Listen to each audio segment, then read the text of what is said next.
Ladies and gentlemen, fight fans all around the world, let's talk some boxing. So we know that the statement from the last video that we were showing, that Manny Pacquiao fought the best only and that Floyd Mayweather didn't, is not true. It's a myth. In fact, Floyd Mayweather actually fought the best in his respective divisions, and more of them than Manny Pacquiao. However, that statement that Manny Pacquiao only fought the best did come from somewhere. It came from his immense rivalries that he had in his career.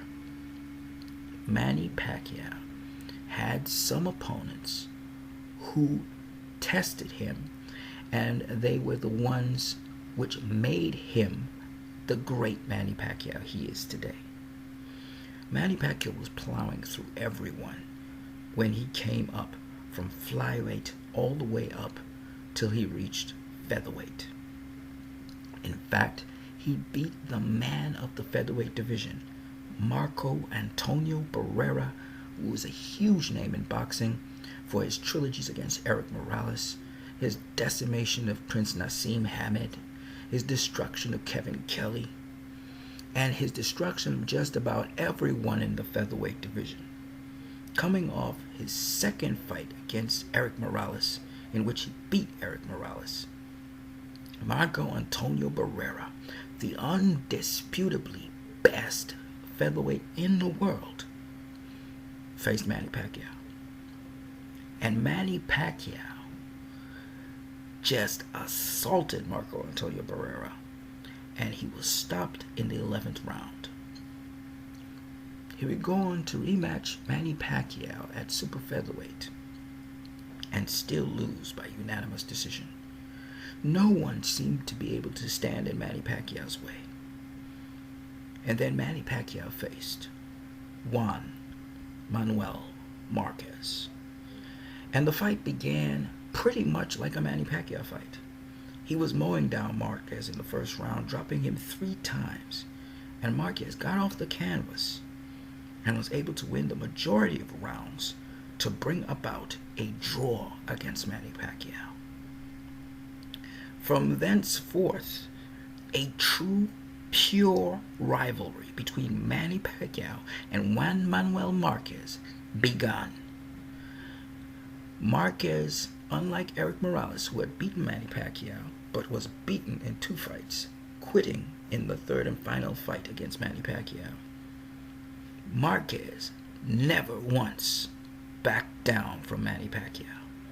Not only could Marquez take Manny Pacquiao's punches, but he also gave his own. Marquez was the ultimate rival and the ultimate adversary of Manny Pacquiao. He was the one that produced the legend of Manny Pacquiao. If there was no Juan Manuel Marquez, Manny Pacquiao would still be mowing through people, but he would not be as great as he is today. The ultimate dance partner of Manny Pacquiao was Juan Manuel Marquez.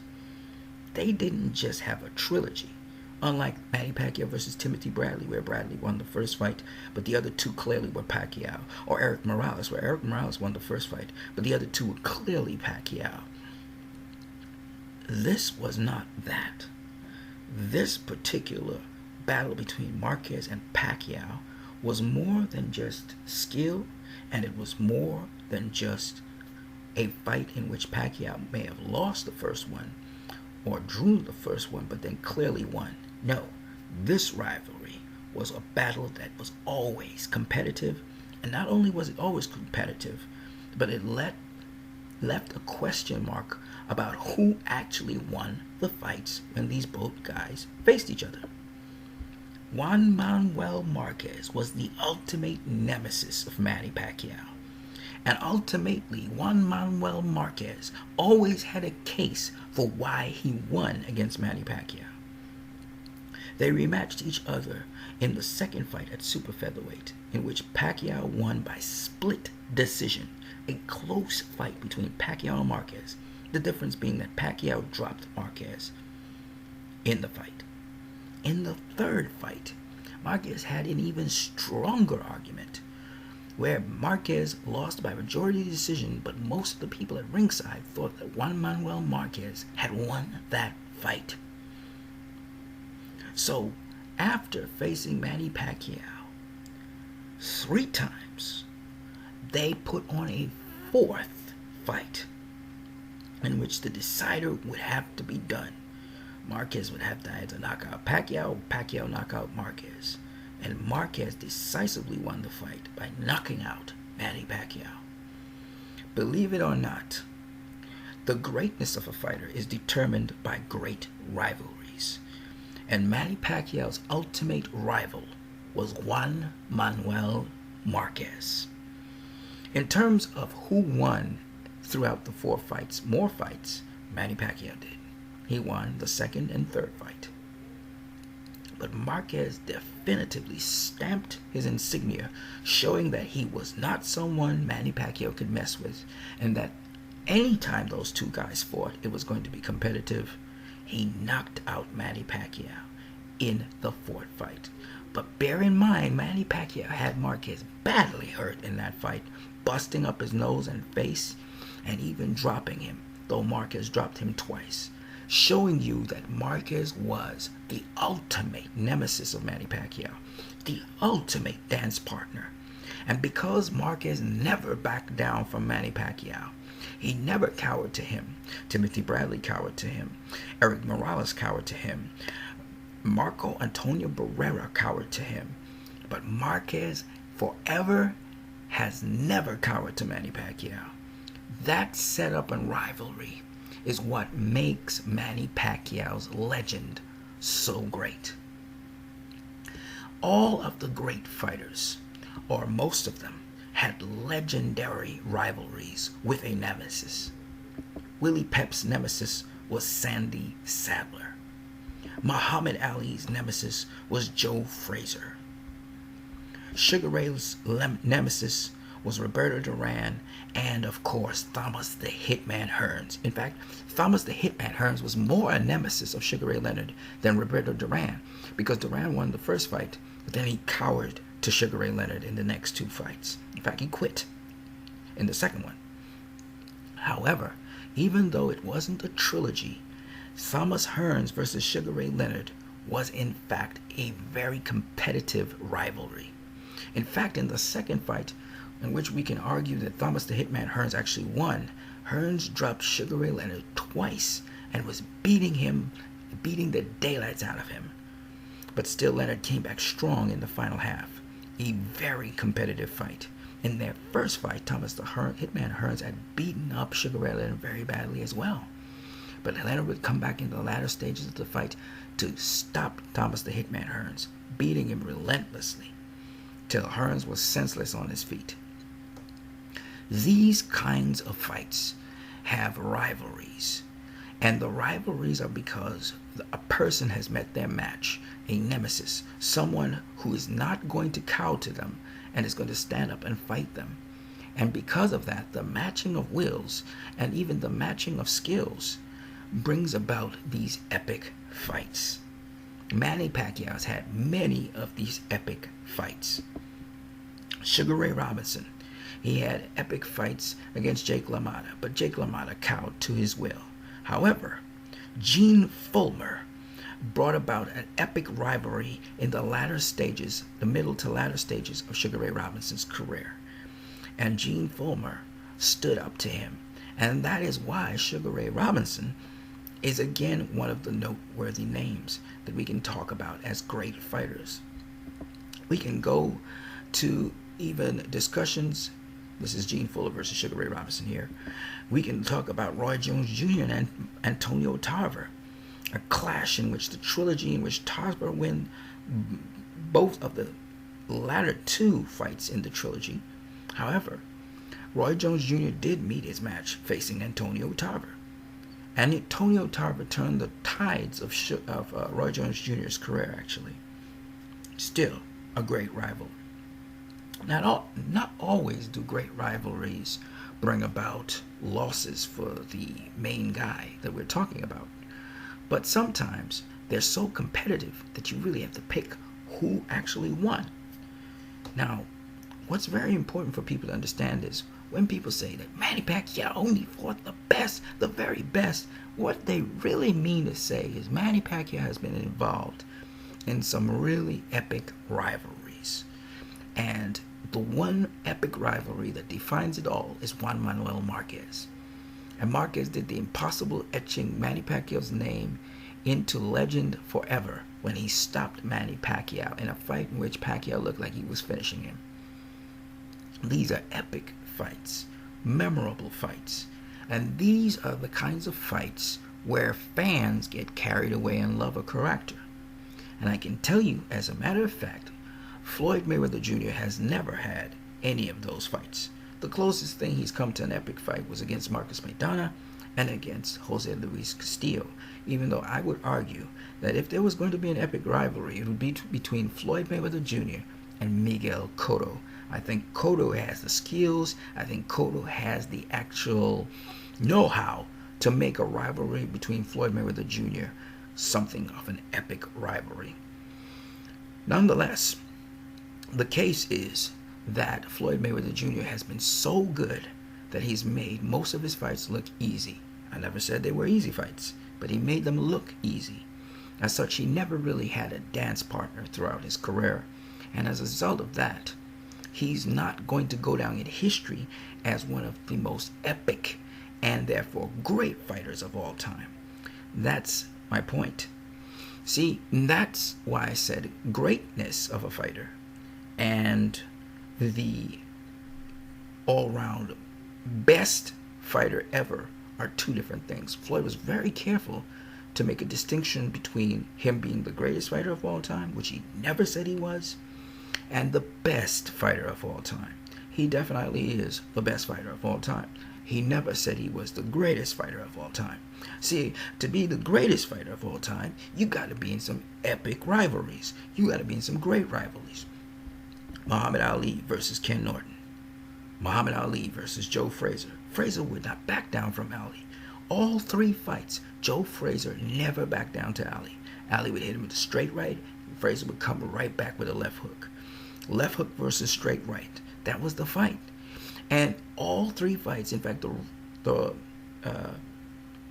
Thriller in Manila was one in which Muhammad Ali confesses he thought it was the closest thing he came to death. Smoking Joe Frazier always had competitive fights with Muhammad Ali.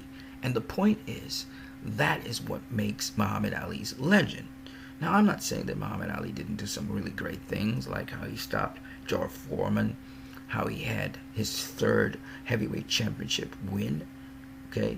I'm not saying he didn't do great things, but I'm saying what defines him, and everybody knows this, is his fight with Joe Frazier. In fact, it defines him very much because it's his first fight with Joe Frazier, the man who beat him, the man who would not be stopped, that everyone remembers. When you think Muhammad Ali, you think Joe Frazier. It's just a fact. You need a dance partner to be truly, truly great. And nobody was on the level of a Floyd Mayweather. No one had that will to go at him and to really beat him. Most of the guys who had the will to do it, they got beaten too badly that they had to retire from the fight. They couldn't see or whatever.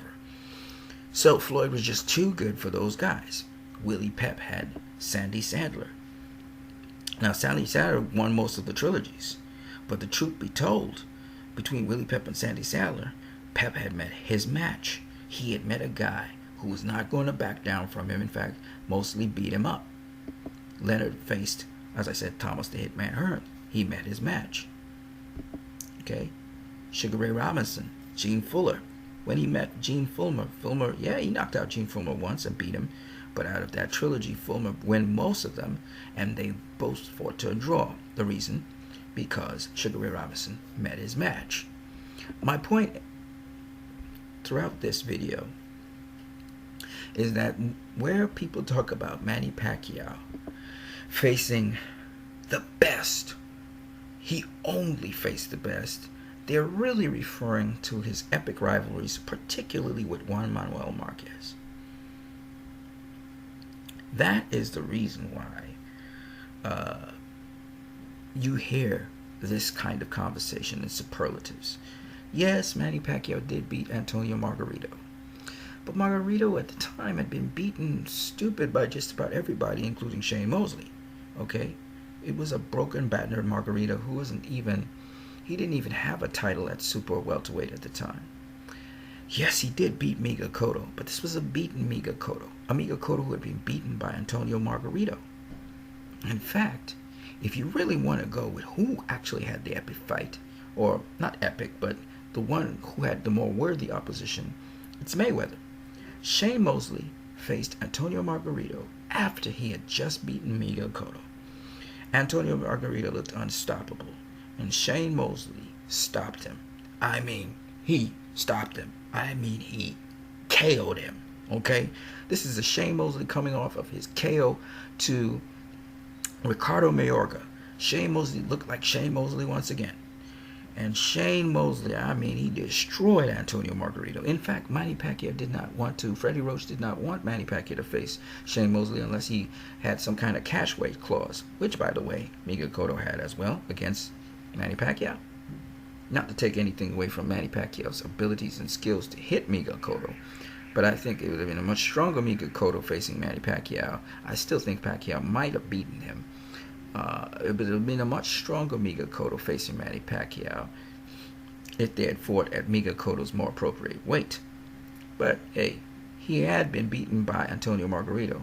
And Margarito was cheating, and Pacquiao was really fighting him at a catch weight. So you gotta take those wins with a pinch of salt when you think of Miguel Cotto. Nonetheless, my point is that Miguel Cotto was not the dude.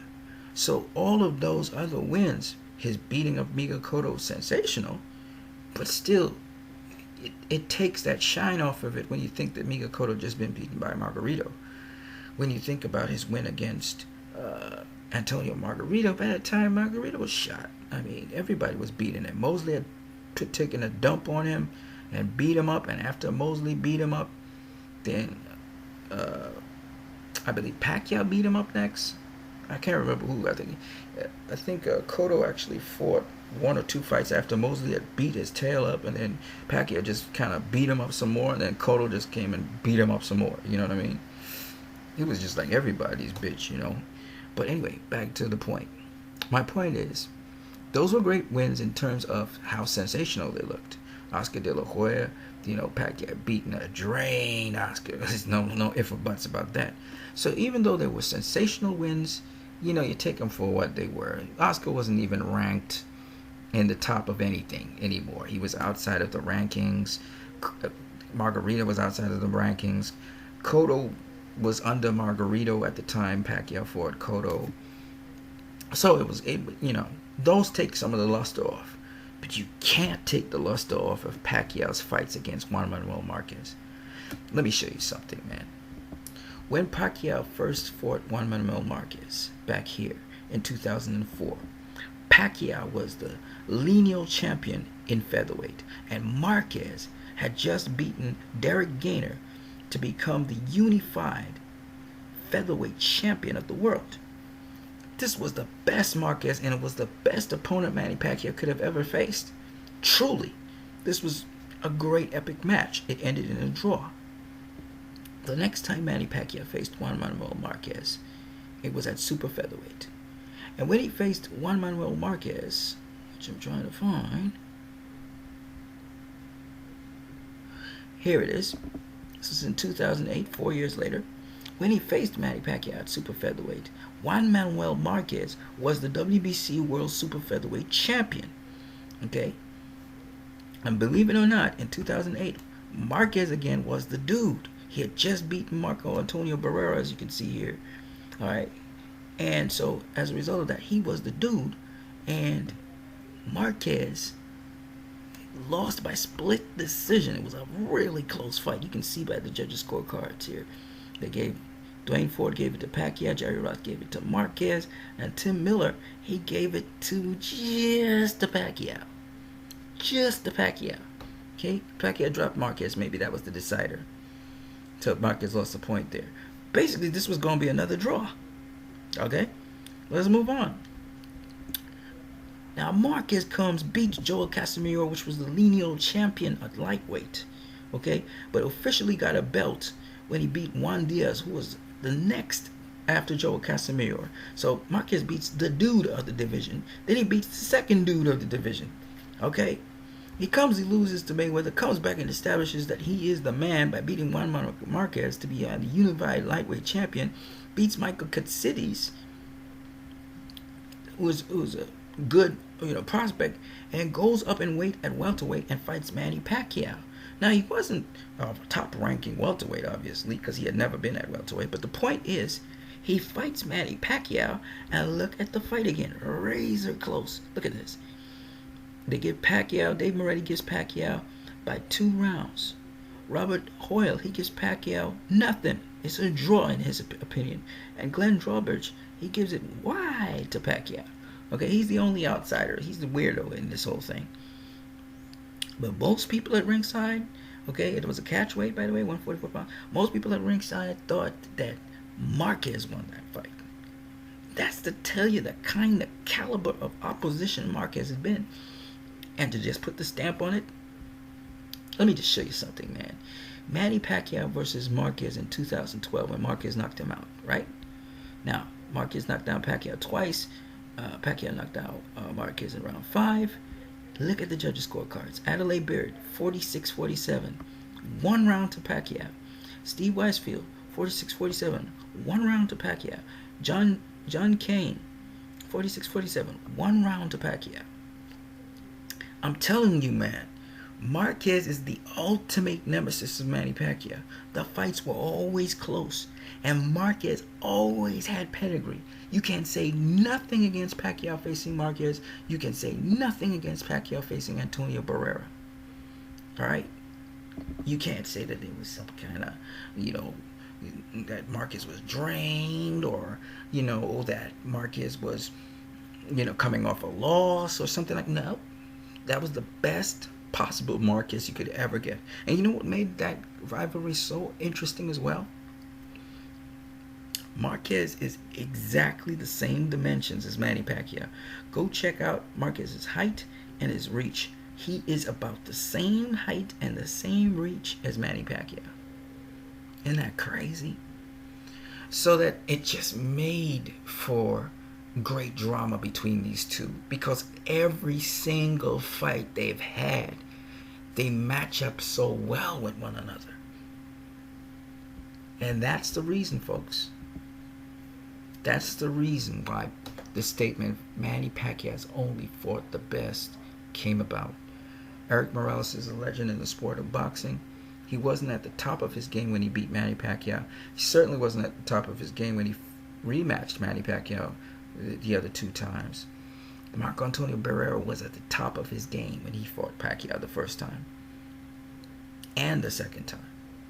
And Marquez was at the top of his game when he fought Manny Pacquiao every single time he fought him. And that is why Manny Pacquiao, the statement that Manny Pacquiao's only fought the best, comes about. Not to mention he had a trilogy with Timothy Bradley as well, right? And Timothy Bradley, I mean, you can't say anything bad about Timothy Bradley. I mean, his history says it all. And Bradley always came and brought it. So Pacquiao had these kinds of rivalries. And that's what made him, and you hear all these, this is where these myths about Manny Pacquiao come from. Now, one more statement I want to make. There's a difference between a myth and reality. And once you understand where a myth comes from, now you're able to deal with the reality and understand the propagated myth. They say that Manny Pacquiao, he fought great fighters. He fought only the best. Floyd did not fight all the best. What they really mean, translation, Mayweather beat people so easily, and he made it look so simple that they looked less than ordinary. Okay? He took unbelievable fighters, and he made them less than ordinary. And so people who were thirsting, and if you thirst to see a fighter lose, then you're even going to have much more bitterness every time you lose your bet. You bet against this fighter and you lose your bet, or every time you see that fighter win, you're going to get an animosity towards them. And this is what has happened with Floyd Mayweather. Not only does he beat his opponent so very well, and you really want to see Floyd Mayweather get beat, but also he makes his opponents look ordinary, less than ordinary. So that when you hear the opponent make an excuse like Manny Pacquiao saying, well, my arm wasn't so good, you actually buy it. Because when Mayweather makes Pacquiao not look like how Pacquiao normally looks, he makes Pacquiao look ordinary. He makes Pacquiao look like an amateur. He makes Pacquiao look like he doesn't know anything about boxing. When Mayweather makes a fighter look like that, you actually buy any excuse the fighter makes, because the fighter just don't look like themselves. Now, Marcus Maidana, potentially, he looked like he could have been a Joe Frazier. Marcus Maidana potentially looked like he could be a Gene Fullmer, a Jake LaMotta, a Rocky Marciano. Just so aggressive and so determined that it looked like he couldn't be denied by Floyd Mayweather. He did everything. I mean, Marcus Maidana did everything you possibly could think of doing to a boxer to dislodge them and to make them lose focus so you can knock them out. And Mayweather did not budge. In fact, he intensified. And that tells you something about Floyd Mayweather. If you have any doubts about Floyd Mayweather, if you have any doubts, like Oscar De La Hoya would say, you know, before I saw Floyd face Shane Mosley, if there's any doubt in your mind about him, I have to say it. He's the best. He's the best. If you have any doubt about Floyd Mayweather, go watch again that Marcos Maidana, the first fight between Marcos Maidana and Floyd Mayweather. Jose Luis Castillo, Floyd was still inexperienced. In that first fight, you saw an inexperienced Floyd Mayweather. And yeah, you can argue that Floyd had a competitive fight with Jose Luis Castillo, no doubt about it. Especially the first and second fights as well. Castillo just kind of got broken by round 10. But the first and second fights, they were competitive. Okay? But to say to me that Floyd Mayweather Jr., is anything like the Floyd Mayweather Jr. we saw versus Marcos Maidana, this is a world of difference.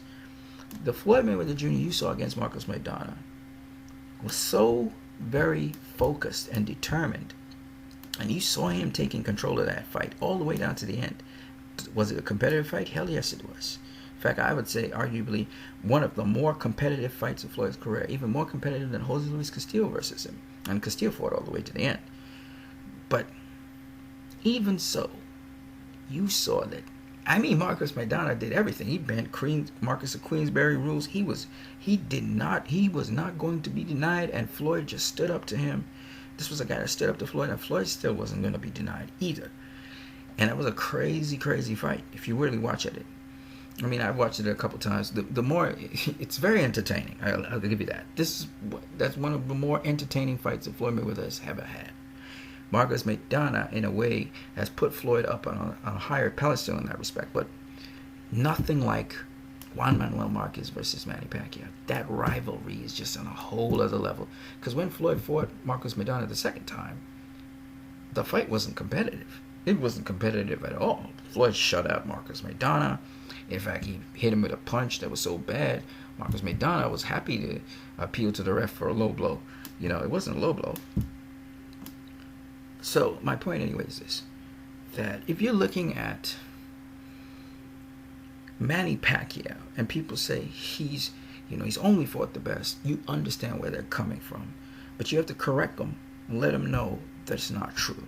Okay? With Floyd Mayweather, clearly he has fought the best. But when it comes to rivalries and a nemesis, Floyd has had none. So that's why he's not considered the greatest of all time, and he never will be. And he never said he was. But he's sure as hell the best ever. Think about it. Sugar Ray Robinson had a bunch of rivalries. Alright? And Sugar Ray Robinson lost fights in those rivalries. Against really good opposition. Okay? But it nullified his abilities. When you look at guys like Roy Jones Jr., Sugar Ray Leonard, even Marvin Hagler ended up losing to Sugar Ray Leonard in a competitive fight. It was a competitive fight. I still think Hagler won that. I don't care what nobody says. I think Hagler won that fight. They should have rematched. Honestly, they should have rematched. But Hagler, I thought he won the fight. Okay. Pep and Sadler. It was a serious rivalry. Okay. Up to this day, when you think the only reason Willie Pep is such a well-known name is because of Sandy Sadler. That rivalry, right? Mayweather didn't have that. Most he had was Jose Luis Castillo and Marcos Maidana. I do not consider the split decision by Oscar De La Hoya a split decision. I do not consider the majority decision against Canelo Alvarez a majority decision. Floyd unanimously won those two fights. Easy work. But you can't say he easily won against Cotto. Anybody saying he easily won against Cotto, they're out of their mind. Okay? Cotto, I'm telling you, man, Miguel Cotto versus Floyd Mayweather. If they were to rematch again, that would be a fight I would pay to watch. Because that's a hell of a fight. You know it's going to be good. Okay? Floyd versus anybody else, it ain't going to be good. If it was ever going to be a rivalry, it would have been Floyd versus Miguel Cotto. That's the rivalry right there. Cotto knows what to do against Floyd. I'm not saying he'd win, but he knows what to do to at least put some pressure on Floyd. So, you guys heard what I had to say. You guys have a great one.